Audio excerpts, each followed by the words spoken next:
So great to have you joining me on this episode of the Direct Selling Accelerator podcast. My name is Sam, and today we have got a real treat for you. Every year, we like to go through our podcast interviews with incredible guests and pick out some of our favorite snippets, our favorite moments to share with you in a compilation podcast episode. And that is what we're doing here for you today. Now, I just want to start by saying I am so privileged and grateful that I get to have a front row seat to hear some of these unbelievable stories.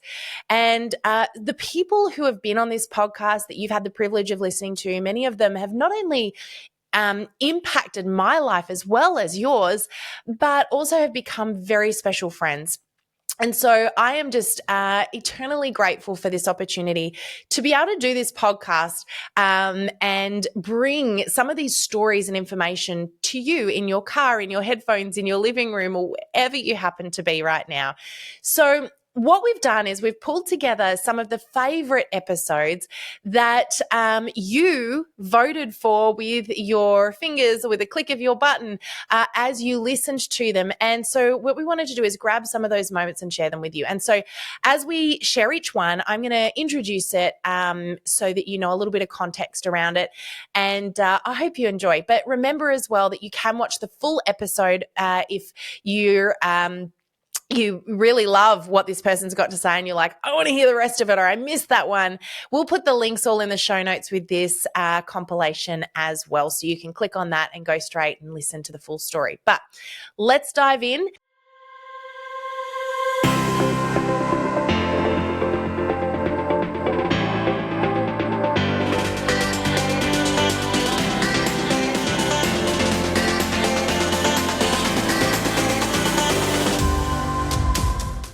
The very first snip that we're going to share with you was actually a really fun episode I did with an incredible woman, an incredible human being, somebody who I've had the privilege of getting to know over the last few years and watching her journey. But that was an episode I did with the beautiful Nancy Bogart from Jordan Essentials. Now, Nancy shared in this episode about how she had to adapt and adjust and some of the ways that she goes about doing that in her business. This episode was one that you loved, you guys listened to. We had so many people wrote into us and said that they really love listening to Nancy's stories. So I really love this beautiful human being. She is down to earth. She's genuine. She has an amazing story. And I know you're going to love her too. So tune on in and enjoy. How did you go from, going to markets and events to, I'm going to get distributors to distribute this for me? What was that transition? Well, you got to think back then, you didn't have the internet. You weren't searching around. You didn't know things about people. So all I kept thinking was, I don't want to have a job where I had to punch a clock. I wanted to work on my own time. I wanted to make the money I wanted to make. I wanted to have fun. I wanted to have friends. I mean, I'm totally describing direct sales and I didn't know it. I had gone to some home parties, but nobody had ever asked me to join, which is hilarious now. One of my top distributors, I went to one of her home parties, which she didn't recruit me, but I recruited her later. My husband was in a business group and he said, let's take your lotion bar and let's see what he thinks. Mm-hmm. And he said, hey, have you ever thought about direct sales? And I said, what does that mean? He said, like Pampered Chef, Mary Kay. And I said, I thought they just got paid in products. He said, no, they actually make money. I said, really? And I think that would help some of my friends. And then I had offered a franchise. I had a big box store call. I had merchandisers calling. But I loved the idea that it was going to help my friends. And so my vendor events were in November and December of 1999. And we incorporated in February of 2000 with 6 women in my living room. My sister was one of them.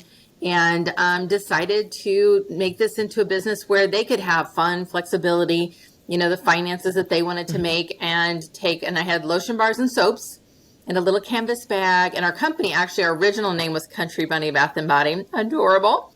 You could tell we needed to change a few things at that time.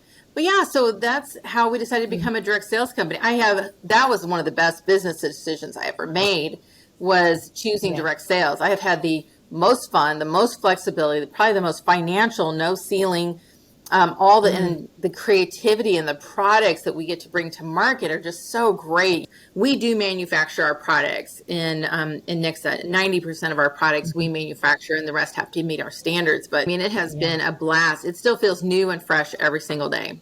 Yeah, that is so cool. And so one of the things that, really stands out for me, like you started at the beginning and went, hey, I've seen these pioneer women, like you used that word, I've seen these pioneer women, I can do that. What was your vision at the very beginning for the business? Where were you for saying you would go, and has that changed? In the beginning, we really wanted to help women make a good part-time or full-time income sharing our products and without sacrificing their priorities. And that actually has never changed. I mean, over the years, the ups, the downs, the 9/11, the recession, the stock market crash, the name change, anything, our priority was first and foremost that we went to market by supporting women and creating a business opportunity for them to make a good part-time or lucrative full-time income using our products. That just doesn't change. How our comp plan, the product line has expanded, all the different little, the name even changed. But that mission, where I remember not being able to afford diapers, where I was embarrassed that I couldn't, I went to a home party and I couldn't afford anything. And the person doing the party kind of embarrassed me a little bit because I really couldn't afford anything. And I thought, that's never going to happen at my parties. That we really want to have that stand where people are having fun. They had flexibility as a customer or hostess. They never feel like they had to join. There were 3 pillars that when we first started, that they didn't have to have inventory. They didn't have to have all these things, that they create their journey.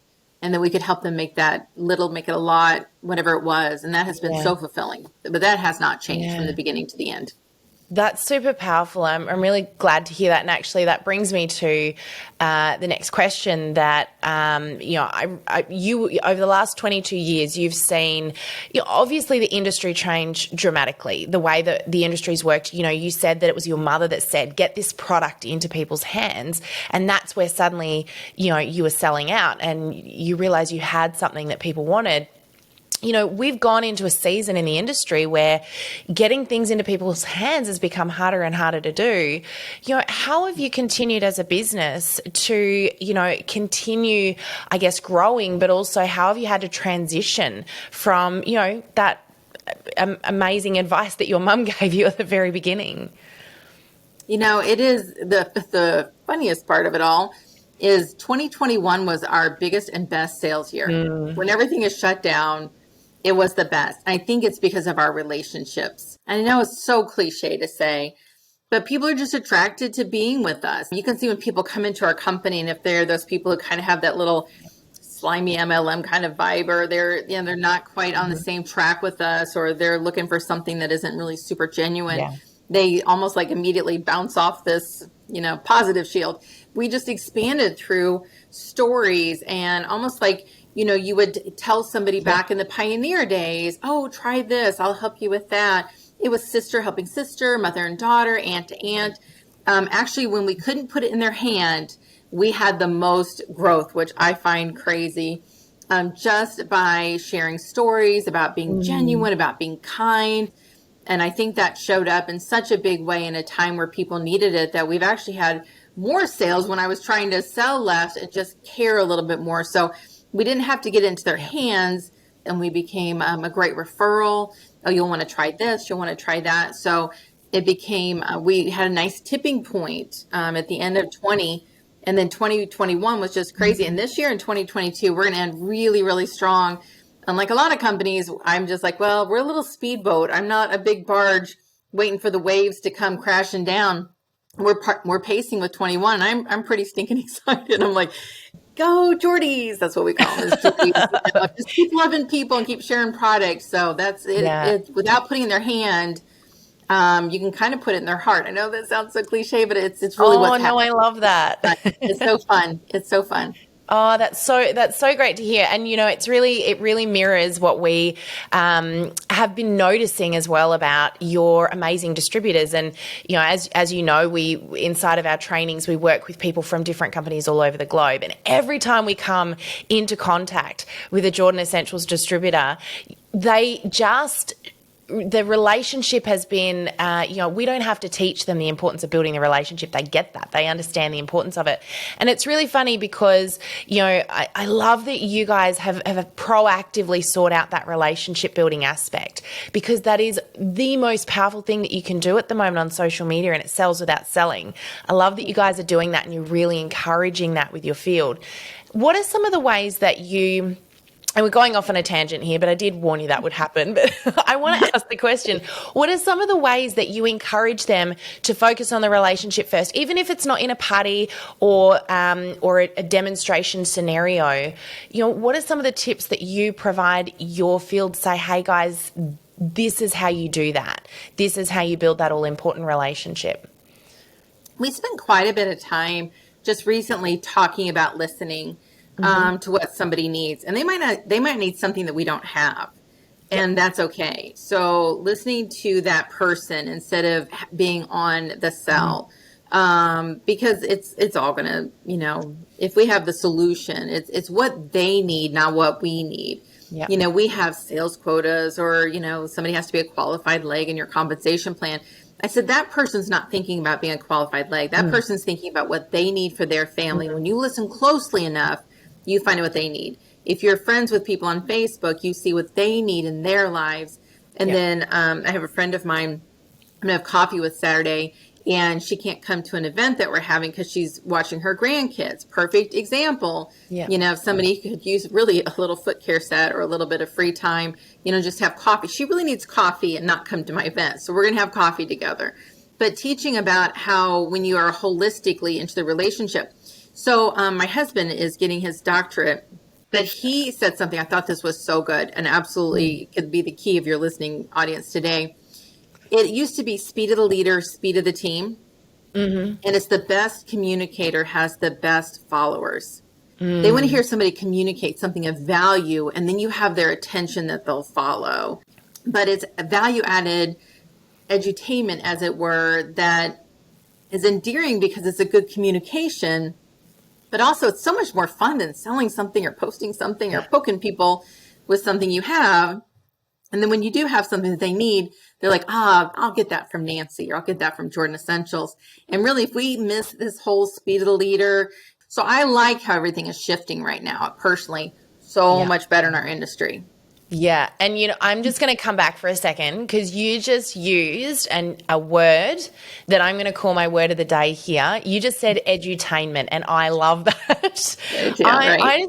This kind of, when we talk to people about their social media content, we talk about it has to be educational, entertaining, inspiring to your target audience. You just made up a word right there, which you probably have been using for a long time, but it's just gold to me. Edutainment. I love that. Okay, so this next one is actually with another amazing human. I actually got to speak at their convention very recently over in the US. It was our last US trip for the year this year. And this episode, I got off this interview and I went straight to Greg. I was like, you have to listen to that episode. I could have just kept asking this guy questions because I was so fascinated. So this one's with the amazing David Schmidt from LifeWave. Now, David is one of the most fascinating human beings I think I've ever met, and he has got an incredible story. So if you want an episode that you can really just dive in and just listen to and be completely fascinated by and learn some amazing things from, this guy is it. So I don't want to ruin it too much because seriously, he just tells it so much better than I can. But he was just amazing to listen to, and the story behind what he does and why he does it was fascinating. So there's a lot of words to say. I'm going to let him say it all. So enjoy this little snip, and remember, if you love this and you want to hear the full episode, of course, we'll put that in the show notes for you. One of the things that you spoke to me about the other day, I asked you what you attributed your company growth to, And one of the things that you said was you always look 10 years ahead. Now, that's amazing. I've not spoken to many people who have got that much insight to always be planning that 10 years ahead. Where did that come from, and have you always been doing that? Was that just intuitive from you, or is that something that you learned to do, and how? There's a lot of questions here, but how do you plan 10 years ahead? Yeah. So I think the first thing is I want to give credit where credit is due and thank all of the amazing leaders that are in the company, because without our leaders, without our brand partners, nothing happens. So our growth is a direct result of them being out there every day, promoting the vision of the company and the products.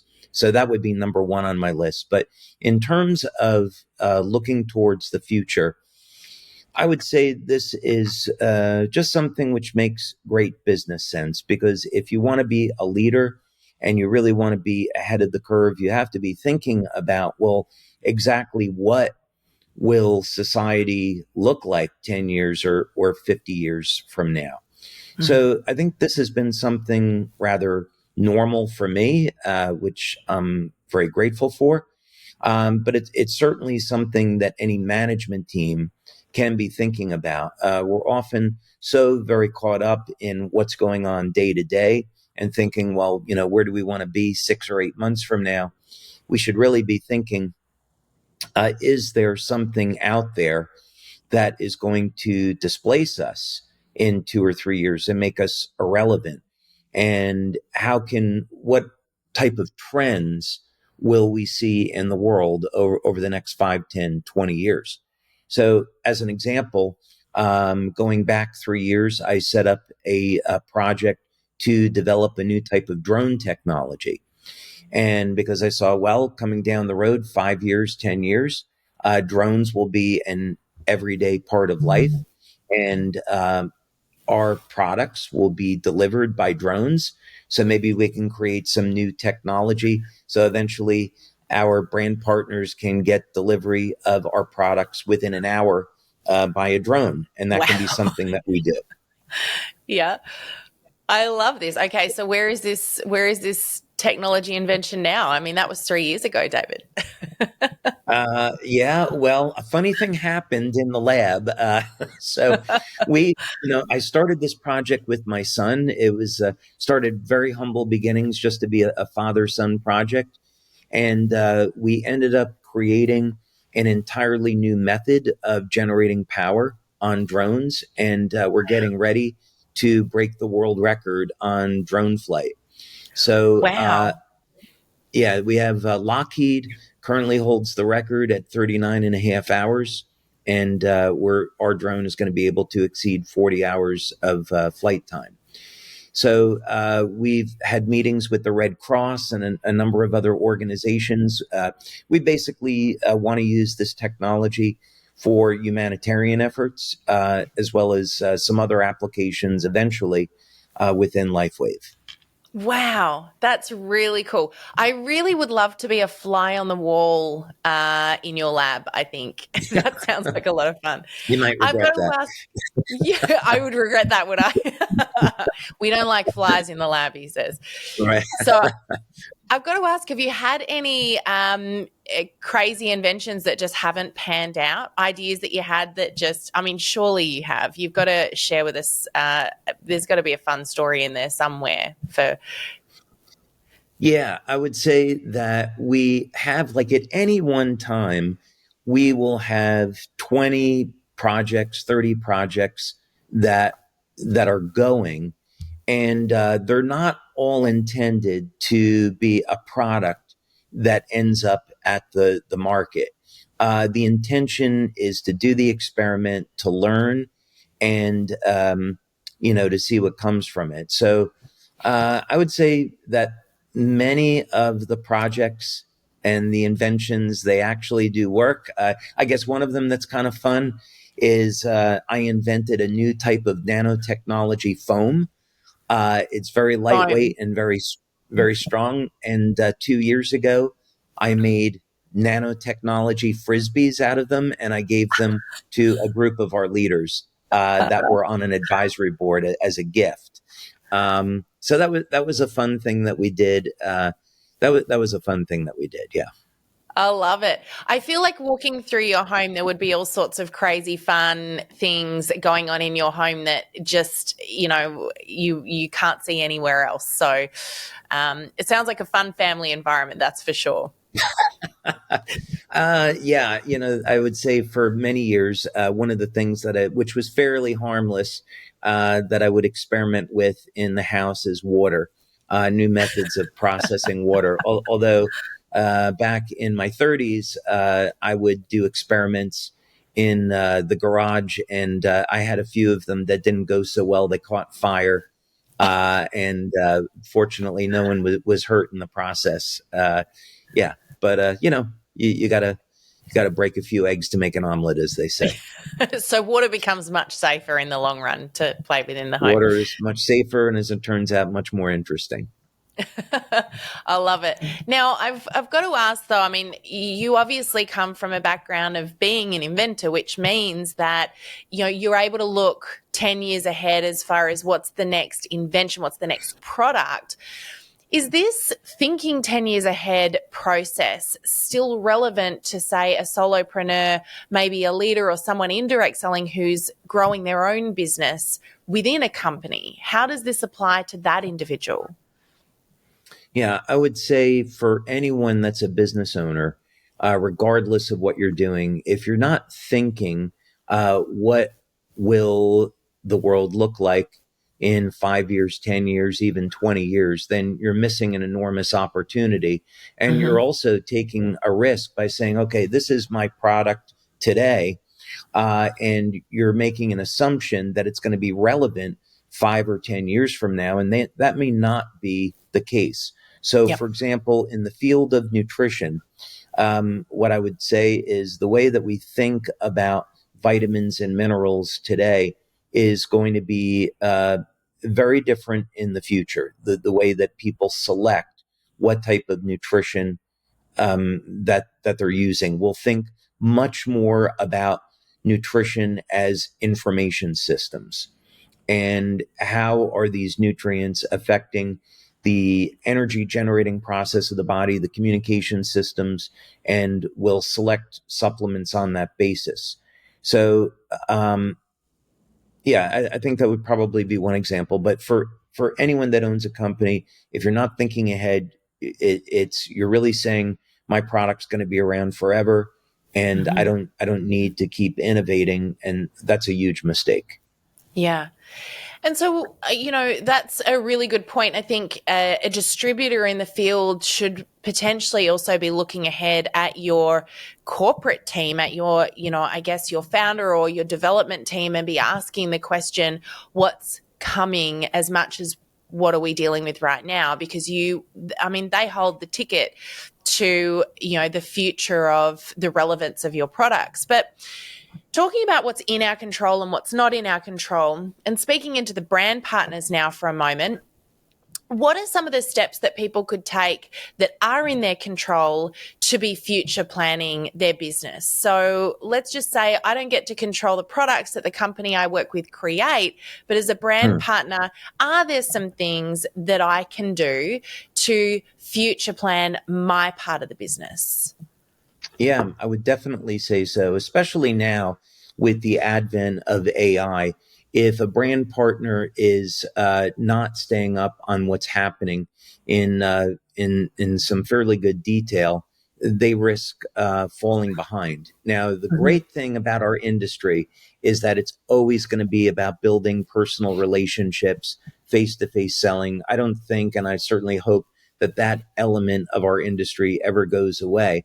But there are some better and more efficient ways that brand partners can make contacts with other people, and certainly to leverage new systems like AI. So if I were a brand partner, what I would be looking at, what are the most efficient ways of reaching people through social media, through the internet? How can I streamline my business with AI and take advantage of those things? So that's Yeah. certainly all within an individual's control. All right, this next one is with another beautiful human being that I feel so honored and privileged to have been able to get to know. And I actually met her in person the very first time when I spoke at her event a few years ago. Well, it was actually the last event I spoke at before I gave birth to Addie. So I was heavily pregnant over in Vegas speaking at the Stampin Up event. And I'm backstage and I'm listening to the incredible Sara Douglass talk about her story and her passion behind the business.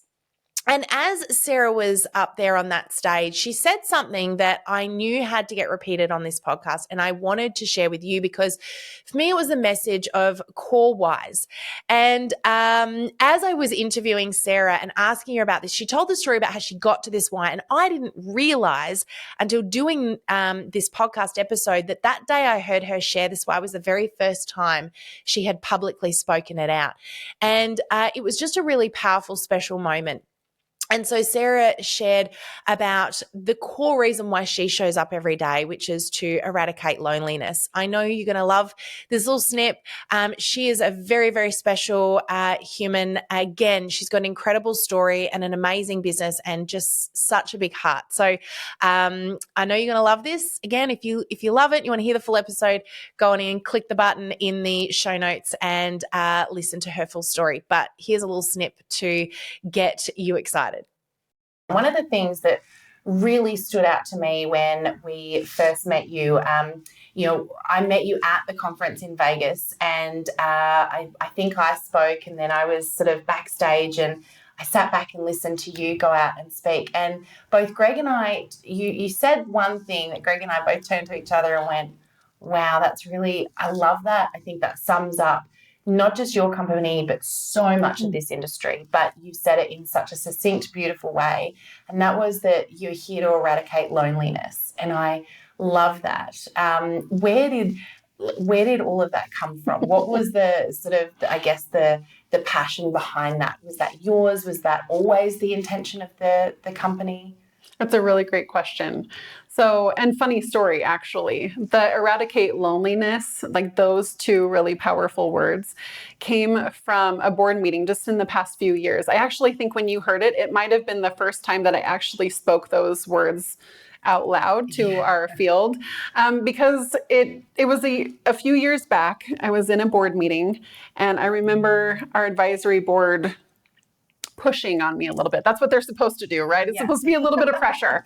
And so they kept saying, why are you doing this? Like me, they were asking me as a person, not for the greater Stampin' Up. And they just kept asking why, kind of like an exercise in 5 why questioning. Yes. And I kept talking about our purpose, and I kept talking about our values, and I kept talking about our demonstrators, and they kept pointing back to why I was doing what I was doing, why all those things lined up for me. Mm-hmm. And I remember being flustered, and I was emotional, of course, because emotions tend to do that and make you cry, right? It comes out your eyeballs. And and I just remember saying, I just want to eradicate loneliness. And they just sat back in their seats and they just said, okay, that's it. Wow, I love it. That's it. That's why you're doing what you're doing. Yeah. So what's interesting about that is that we say it all the time, right? We say, welcome someone in, or invite someone to be part of a gathering, or invite someone to craft with you, or invite someone to be a friend, right? The flip of that, or the reason you would do that, is to eradicate loneliness. Yeah, that's what resonated with me, but I'd never spoken it in that way. Yeah. And when I did, some of our field, our demonstrators were like, oh my gosh, that's it. That's it. Yeah. So they really aligned with that. We were sitting there going, that's it. That's it. You're not even part of the business. I love it. It's such a huge thing. We've been repeating that back to them ever since in trainings, because it is such a very powerful statement. And yet it's almost like, well, duh. Yeah. I know. Yeah. I know.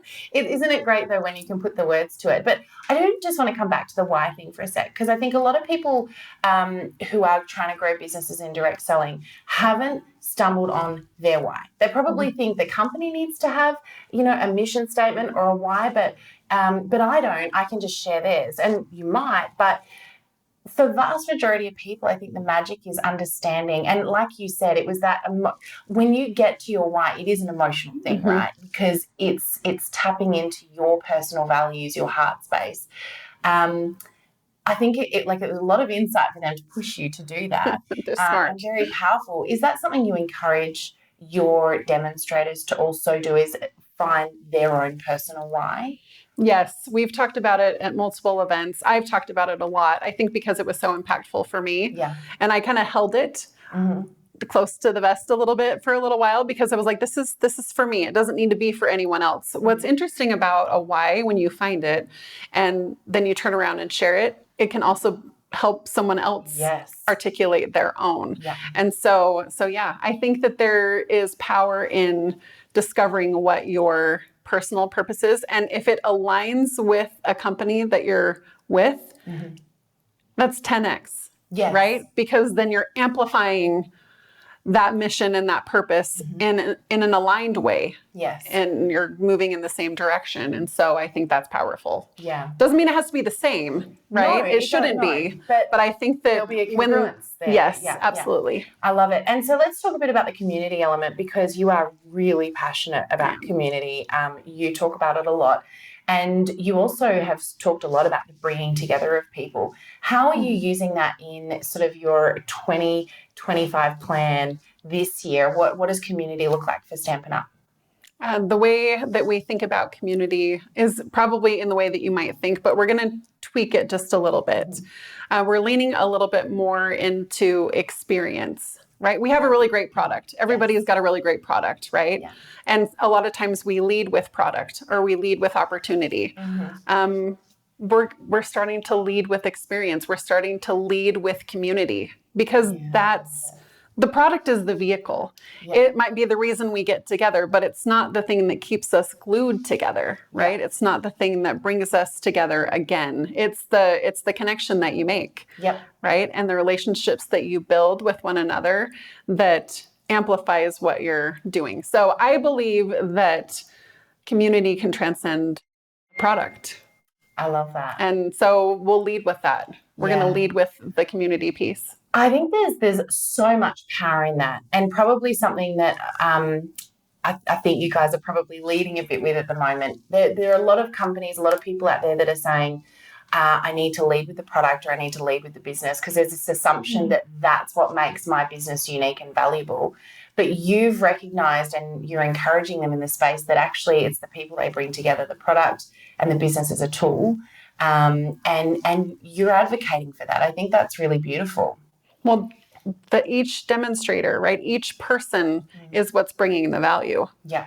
Right? You bring the value to your space. Yes. And your business. Yeah. So I feel that strongly about that with the field. They bring the value.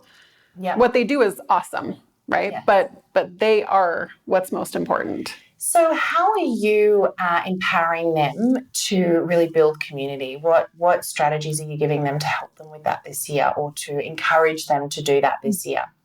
We're starting really simple. I mean, we've been talking about this forever, right? Simple is good. Yeah. I think it's just reaching out, looking for someone who needs a friend. I think, how are you going to connect other people? Yeah. If we're doing that consistently, it becomes habitual, right? You're just thinking all the time about how you're going to open your circle, about how you're going to welcome someone in, who else you're going to invite to a gathering. And then you have this community piece, then how are you going to connect each other? Yeah. There's something that happens when you're not focused on you and you're focused on them. Yeah. That you're able to fulfill a need and provide that space for people to feel welcome and that they belong. Yeah, I love that. So good. And so when it comes to community, I know this is a really big question for a lot of people trying to grow a business in this space. Do you have any tips that you could give to help people understand how to effectively build community? Even just some simple things. If they're thinking, well, you know, for example, we hear a lot of people say, oh my gosh, I live out in the middle of nowhere. There's no one that lives near me right now. How do I go about doing this? You know, would you have any tips for them as to how they might be able to start to build a community? Knowing that it starts with one, by the way. It's just, one at a time. I know that sounds so trite, but it is. It's just so true. One. Everyone knows someone, just right? One ask. Yeah. Just one, come hang out. Just one, let's chat.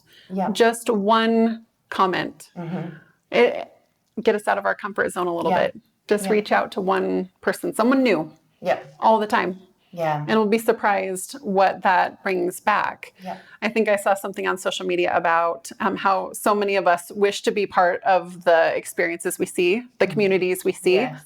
And I'm a big fan of creating the community you want to be a part of. Oh, I love that. So I think that there's power in that too. Is there, like, would you give a process or a structure to doing that? Like, is there like a step-by-step, hey, if you want to build the community you want to be a part of, here are some things to consider if you're going to do it? Well, you're talking about reaching out. You're talking about phone calls. You're talking about inviting to gatherings consistently, following up, all the normal salesy things that you would do. But I think if you're caring about somebody, then you're flipping and determining what they need. And so how can you respond to what they need? So in terms of the systematic stuff, it's all the stuff that we talk about. It's just being consistent with it. Yeah. Okay, this next episode that we decided to include in this compilation was with another amazing human that I got to go and actually interview in person. So what's very interesting about the last one that you heard and this one is that they're one of only 3 podcasts I've ever recorded on location with the guest. Usually I'm in front of my computer like I am today. They're in front of their computer and we're both showing up online and we're not in person. But I got to do this interview, Seeds of Success, with the amazing Mary Young from the Young Living head office in Utah. And this was actually the very first time I'd properly met Mary when I did this episode with her. And I remember just sitting there going, I could listen to her talk for hours and hours because she just has such an amazing story, but she's also an incredible storyteller. And as she was talking, I was thinking there is so much to learn from the wisdom that she has and the journey that she's been on. And I really wanted to share that with you. So this is a little snip from that interview. Hope you enjoy it. Mary, thank you so much for being on the podcast. First of all, can I just say how honored I am that you took this time out of your busy schedule? Well, we must say how honored we are that you would come all the way from Australia to be here with us. Well, I know, right? Flew all the way here. I just walked down the stairs. Well, what I'm really excited to talk about, though, is some of the amazing story. I came here about 6 months ago and I got the chance to go down and have a little look at the replica of the house where Gary grew up. If you can call it cabin, a house. yeah. That's not a house. No, it's a cabin. It's a cabin. It was tiny. Is that true to scale? He drew it.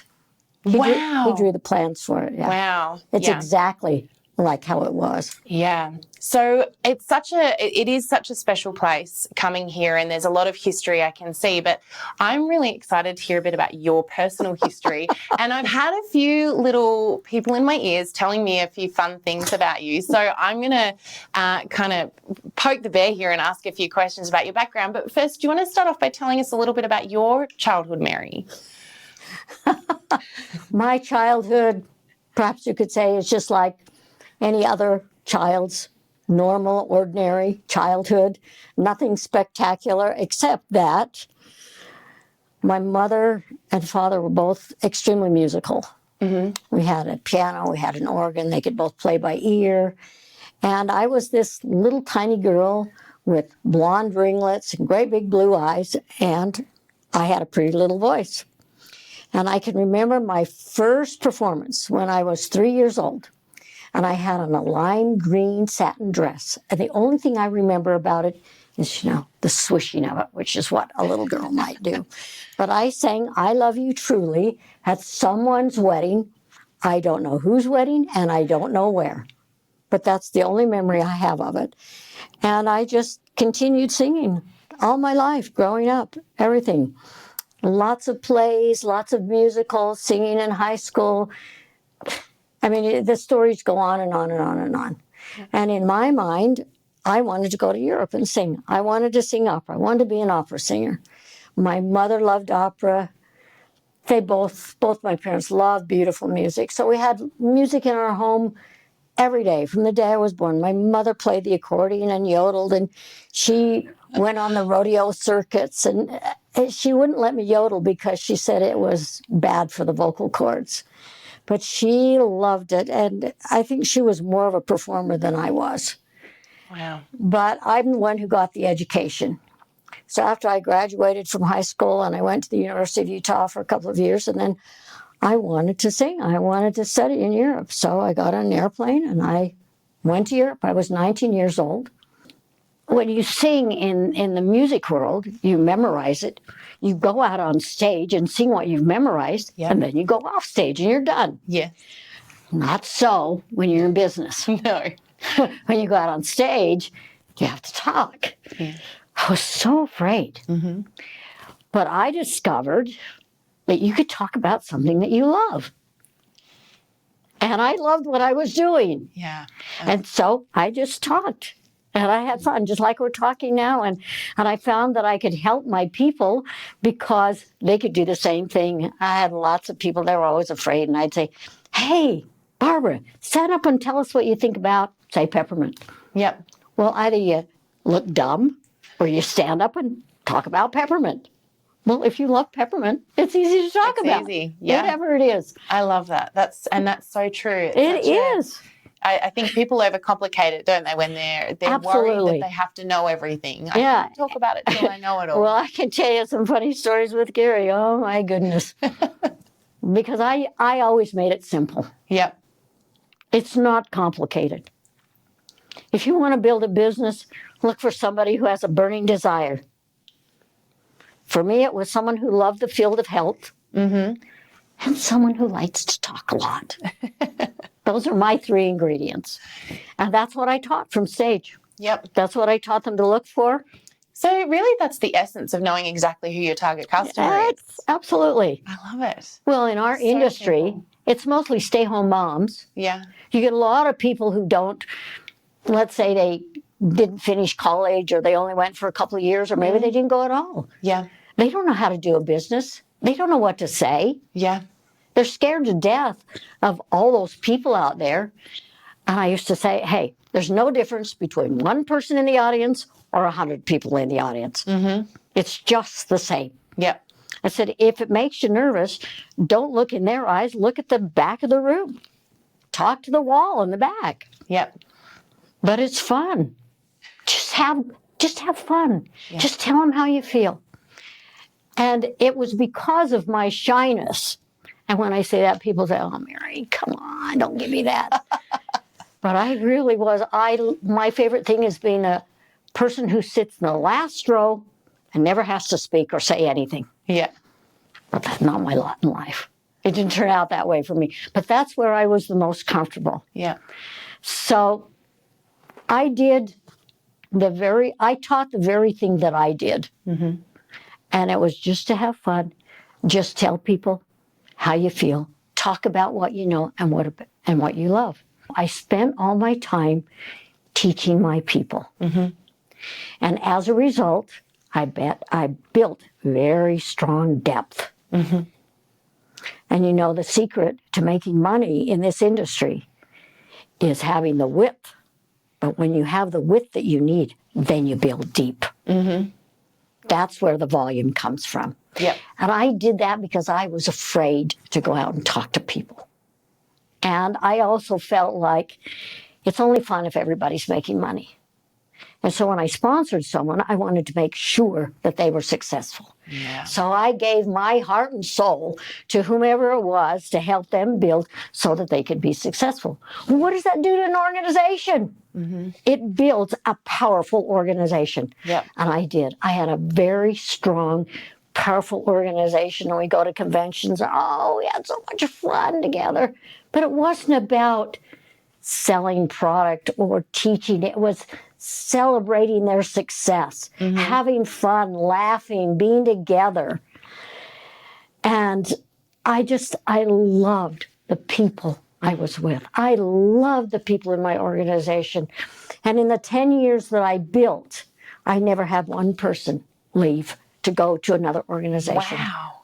They never wanted to go because they knew how much I cared about them, and we had strong relationships, and we laughed a lot. Yeah. I was always on the phone. I was always traveling. It was a grand and glorious experience. And that gave me an amazing 10 years out in the field, which gives me a vast advantage to being on the corporate side in Young Living, Absolutely. Yeah. which I would have never had otherwise. Yeah. And so I'm forever grateful for that. I really want to focus for a little moment on all of that experience that you had. You know, you sang, you were in the arts, you went traveling, you hitchhiked, you ran your own business I did. for 10 years. And, you know, you also had the experience of starting a business as well without a leader, which is something that I know a lot of people in this industry really struggle with. You know, it can be the reason that people don't grow because they think, well, I don't have anyone to support me and mentor me, but you didn't let that stop you either. No. How, just coming back to those experiences, how do you feel those experiences with the opera and with the traveling all around the world helped you to be the incredible businesswoman that you are today that's grown such an amazing company? I think more than anything, it's my personality. Mm-hmm. Because I have an ability to analyze a situation Yeah. and figure out what I'm going to do and how I'm going to make it better. Mm-hmm. And if I don't know what to do, I go find somebody who does. Yeah. I used to go down to the Sunrider headquarters probably once a week.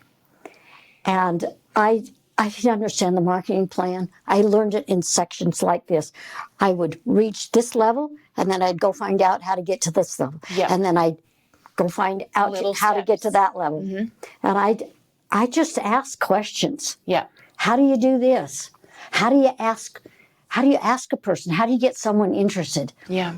And I came to the idea that if I had something that I was really passionate about, that I thought would really help somebody, then all I had to do was tell them that I had something that I wanted to share with them. Yep. And my spiel was, "Hi, Susan, how are you? Great, it's good to talk to you. Listen, I have just discovered something I am so excited about, and I think it's something that you would love too. I don't care if you buy it or not, but I can't get you out of my mind. If I don't come and tell you about it, I'm going to feel guilty. So can I come tell you?" 100% of the time they said yes. Mm-hmm. 100% of the time. Yeah. If you have credibility with the people with whom you're speaking, Yeah. they will let you come. Yeah. And my favorite place was the kitchen table. Yeah. Always. And they had a starter kit, just like we have in Young Living. Yeah. Dump it out on the kitchen table, and I'd say, "This is for this, and this is for this, and this is for this, and this does this, and this does this." And they'd say, "Can I have this?" Sure. They'd pay me, and then they'd replace what I sold to them. I did that time and time and time again, and I never had one person turn me down Wow. in 10 years. All right, this very last one was probably one of, if not the most popular episode for the year, because this was a moment I decided to share that was actually really challenging for me to share. But this one is called Scam Watch Part 1 with my own business coach, Mike Johnston. Now, here's what's interesting about this. Mike and I both came completely clean in this episode about how we got scammed and what we learned from those experiences. But during this episode, we both had a really eye-opening mic drop moment of realization about ourselves. I don't want to spoil this for you. So if you haven't heard this episode before, I know you're going to laugh along the way, but you're also probably going to relate to a lot of this as well. So if you've ever been scammed, you're going to love this episode. If you haven't, you're just going to laugh at the story. So enjoy this little snip. And again, if you've loved any of these episodes, make sure you click on the full episodes in the show notes below. Mike, you and I were having a little chat the other day, and I was asking your advice on something because I got scammed again. And I'm embarrassed to admit it. Again. We're not going to talk about the others. We're just going to talk about this later, okay? I should have just said I got scammed and left it there. I got scammed again. I think all of us have been scammed in some way, shape, or form. And I thought I did everything right. And I got thinking about this after it happened. I'm going to tell the story in a minute. But I got thinking about it after it happened, and I was like, if this this happens to the best of us, even when we know better, even when we know technology, even when we know how many of these scammers work. You know, how does everyone feel about, for example, being online with their businesses? And I think it changes so much, but about both our own comfort with being online, it changes our trust in other people. But as you and I were talking about this, I said, I kind of want to out my scammer. Like, I feel this sense of justice. Like, this person needs to, like, I've accepted I've lost my money, but I'm like so mad that people do this to each other, because it is not right. And I just wanted to fix it. And I was talking to you about it, and I was like, what can I do? How can I deal with this person? And you're like, well, let me tell you about the story that I've got. And I thought, we've got to talk about this. And this has actually turned into a 3-part series. And this is part 1. All from this scammer. So I guess we can thank her, possibly, if this helps all of you. I went through, because I am a people person, and I've gone through most of my life believing that, 99.999% of people are really good. And it's like, and I remember that period of time where I questioned everybody, and I was like, this isn't even who I am. I feel like they stole my identity. Yeah. They scammed me and took who I was. Like, you talked about scamming being something that is about, like, can talk about lots of different types of people and different things. And you said that this is why you're in the business that you're in, is because you're sick of people scamming in a business sense. Yeah, absolutely. I mean, it's driven my personal career in the fact that, I want to make sure that I actually deliver on my promises. And, I think that comes from having been, I can think of one actual true, like, you can look it up online, scam that happened to me. But I have been scammed at other times in my life. I just probably wouldn't call those people scammers. I'd call those people that didn't meet their promises with me. And I would say that was definitely a driver for me. Like, I didn't want to tell anybody, because I just thought people were going to look at me and go, you're stupid. I didn't want to tell anyone. Clearly. I wanted to keep it quiet, and then I went, no, because that's how people like this get away with this stuff, is because everyone feels stupid. And I was a bit the same. I was like, how could I be so dumb? And how do people keep getting caught with this stuff? And then, of course, it leads you to going, can you trust anyone anymore? I just won't trust anyone. And that's also not what we want. There's 2 categories of this, right? Yeah. There are the people that are intentionally scamming, like they have premeditated this. Mm-hmm. But then there's people that are scamming every day and don't even realize they're doing it, right? And we don't really call them scammers, but they play on the same emotions, the same, like, the reason the scam works on both sides of this is for the exact same reason. Mm-hmm. Right? One of the things I got in my journey, and you have to tell me if you kind of feel the same, was I wanted something but didn't value it. Mm-hmm. And it's like anytime I've been in a position, I'm open to a scammer. Like, if I go, I really want that thing, but I don't want to pay for it. Like, anybody who's ever bought a Hugo Boss suit from Thailand knows what I'm talking about here, right? It's like, I want the brand, but I don't value the brand. Yeah. Right? And anytime you want something more than you value it, that gap is open to a scam. Yeah, okay. Right? It's like you're not to say you will get scammed, and not to say there isn't a value proposition out there somewhere that's legit and real. Yeah. But anytime you're in that position, you are open to being scammed. Yeah. Like, somebody can play off your emotions because you desperately want something more than you value it. Yeah. And so you're willing to believe in something more. And your belief is actually, like me, my belief is what carried me through the, like, I literally had one of those internal, like, red light alarm systems going on. Right? It's like, like, oh my God, go. Yeah. But it's like my belief that this thing was true for me was what actually carried me through. Yeah. The other thing that I think is legit for the people that are purposely scamming is they know how to play your identity against you, right? They know how to tap in on something with you, either through a personal story. And it's like sharing too much of a personal story with somebody who hasn't kind of earned the right to hear that story is another clear sign for me now.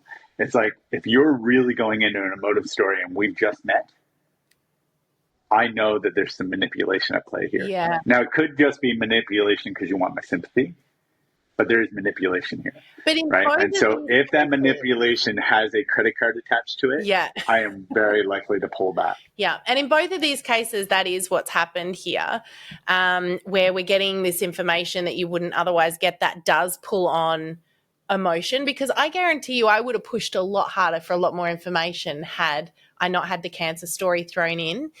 And your guy was like sharing his crazy situation with a passerby in the car park. Yeah. Like honestly, as a stranger, like, why would you tell me that? Yeah. But at the same time, it's because they know it engages, Yeah. right? And they know it kind of taps in, and then throw the odd compliment, throw the odd security measure your way, right? They just, anytime I hear too detailed a story, I know that there's something up. Yeah. Especially if the detail has also got a dollar value to it. Yeah. Right. And because one thing I remember I was studying when I was doing recruitment. I studied a book by William J. Majesty called The Lie Detection Book. And one of the things with the lie detection book is this guy, William J., he was the chief investigator for the FBI, and he wrote a book on how they tell. And one of the ones was when people are being honest, because they're being honest, they will actually give you less detail than people. So if somebody's offering you too much detail without you asking for it, they're probably not being honest. Yeah. Interesting. Yeah. So that's one of the things, and you probably innately know this. That's one of the things that will turn on the alarm bells with you is like, why is this person sharing this? Yeah.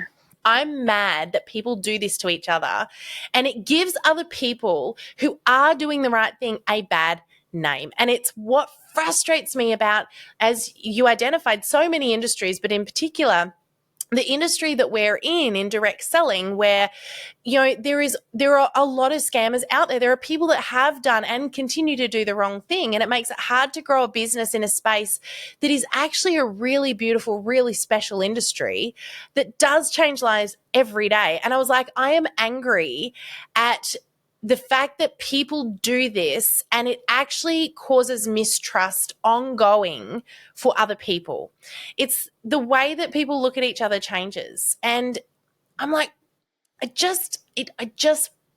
I wish I could fix it. I know I can't, but I thought, let's just do a series of podcasts on scams where we can kind of talk about this. But I actually am we're going to be doing 2 more episodes, by the way, guys, on this. And we're going to be talking about scams in the industry. So we're going to identify the difference between pyramid selling and direct selling. And there is a difference, a big difference. But, you know, I want to speak into something here. And this is, I'm going to make a little commitment to me today, because this has bothered me for a really long time. Well, for 6 weeks, which is a really long time in the scheme of things. You know, I said to myself the day after this happened, you know, where energy goes, energy flows. And I don't want to give this woman any more energy than what she deserves. And I have struggled with that. Guys, you've heard me talk about that on this podcast so many times, but because I had this sense of justice in me that was like, I'm so angry about her doing this to people. I'm angry that she pulled on my emotions. I'm angry that she fooled me. I'm angry that she's probably got rid of that Facebook profile, set another one up somewhere. She's doing it to someone else right now.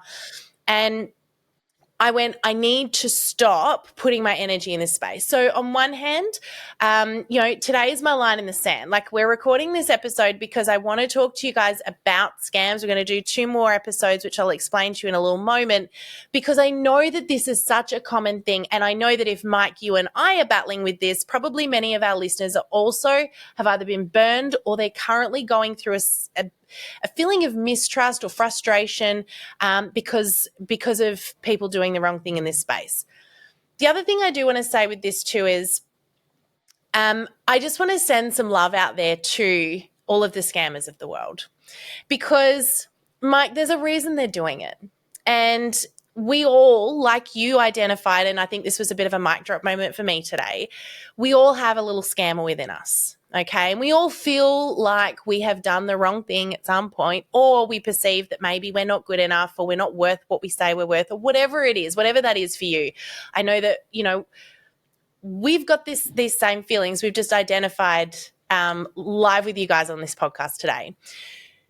But I want to send some love out there because I know that those people that have scammed us are doing it because they feel that they don't have any other option, or they feel it's the best option to get the outcome that they're looking for. Well, thank you so much again for tuning in and being a part of this podcast. I hope you've enjoyed this compilation. This is by no means all of the guests we had for the year. I want to thank all of the guests that we've had. They have freely given of their time and their wisdom and knowledge to be able to impart on you and impact you. So don't walk away and, gloss over the value that you've been handed throughout the year from us. Take it, implement it. If you hear something that resonates with you, do something with it.